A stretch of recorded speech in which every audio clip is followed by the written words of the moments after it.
Dans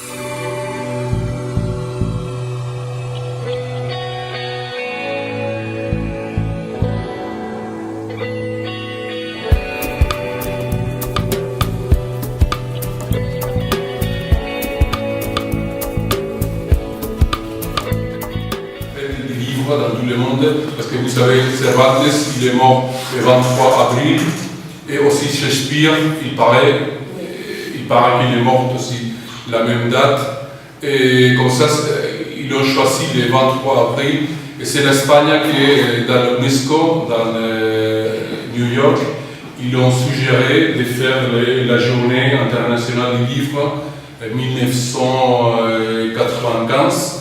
Et comme ça, ça a commencé à démarrer en 1995 à être la journée internationale du livre. Je vais faire les présentations. On suppose qu'il va venir aussi Madame Leila Bucra, c'est la directrice du département de langue espagnole de la Manuba, de la faculté de langue. Faculté de Culier de la Dab et la faculté de la Manuba, mais son fils ou sa fille, je ne sais pas exactement, il est tombé malade et finalement il ne peut pas venir. Et nous avons avec nous Madame Leila Melouz, que c'est la directrice du département de l'Institut supérieur de langue de l'Union européenne, de Medina Talfadra, non? Cité Al-Khadra. Et nous avons aussi Madame Teresa Vicente, que c'est la conseillère d'éducation de l'ambassade d'Espagne, ici à Tunis. Et nous avons avec nous aussi Monsieur Oussama Ben Aïba, qui il était un élève à nous, ici à l'Institut, et il habitait ici, il habitait en Espagne, je crois. Vous savez, revenu à Tunis. Il va parler, je crois, aussi de sa expérience en tant qu'étudiant d'espagnol. En tant qu'étudiant espagnol ici à l'Institut. Alors, je crois qu'il ne faut pas répéter que la langue espagnole, c'est la deuxième langue dans tout le monde, la deuxième langue de communication après l'anglais.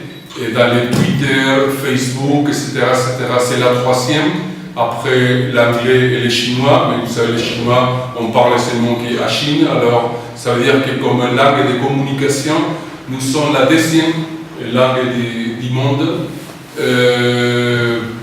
C'est une langue parlée par 500 millions de personnes dans tout le monde. Et après 10 ans, il paraît que les pays où il y aura depuis des gens qui parlent espagnol, ça serait les États-Unis, parce qu'il y a la plupart des sud des États-Unis, Californie, Florida, etc.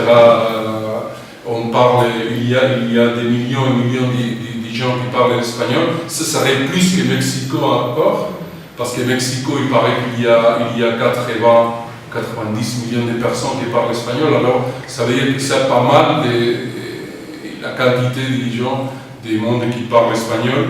Je représente le ministère de l'Éducation, la Culture et les Sports espagnols, ici en Tunisie, et j'appartiens à l'un des offices d'éducation que le ministère a dans le monde, donc c'est l'action extérieure de notre ministère, et pour mener à bien sa politique linguistique, nous avons ces offices d'éducation. D'abord, je veux remercier Carlos Barona, directeur de l'Institut Cervantes, de m'avoir invité à ces conférences, à ce cycle aujourd'hui, un jour très important, comme lui-même a signalé. Je ne dois pas présenter l'Institut Cervantes. Que puis-je dire de lui? Rien que du bien, hein, comme par ailleurs de mon office d'éducation, parce que, comme vous savez bien, c'est un peu aujourd'hui le jour un peu de l'espagnol, et chaque prêtre prêche pour sa paroisse. Alors, évidemment, on va essayer de présenter la chose le mieux possible. Je vous remercie aussi d'avoir bien voulu venir nous écouter, surtout un jour comme celui-ci, un après-midi pluvieux. C'est vraiment un effort que vous avez réalisé et dont nous vous sommes très très reconnaissants. Bien, je ne savais pas exactement ce que je vais présenter finalement, c'est entre les programmes que nous menons à terme et que nous avons commencé, je vais présenter 2 programmes. Le premier, peut-être l'un des plus importants, c'est l'ouverture de sections bilingues hispanophones, hispano-tunisiennes. Nous devons affronter une réalité, une situation en Tunisie, une situation sociopolitique et économique un peu particulière. Que vais-je vous raconter? Après la Révolution, nous sommes peut-être un peu mal tombés, comme vous voyez. Parce qu'après une révolution, il faut du temps. Il faut du temps. Il faut que, bon, tout d'abord, vous êtes en train de travailler à une constitution.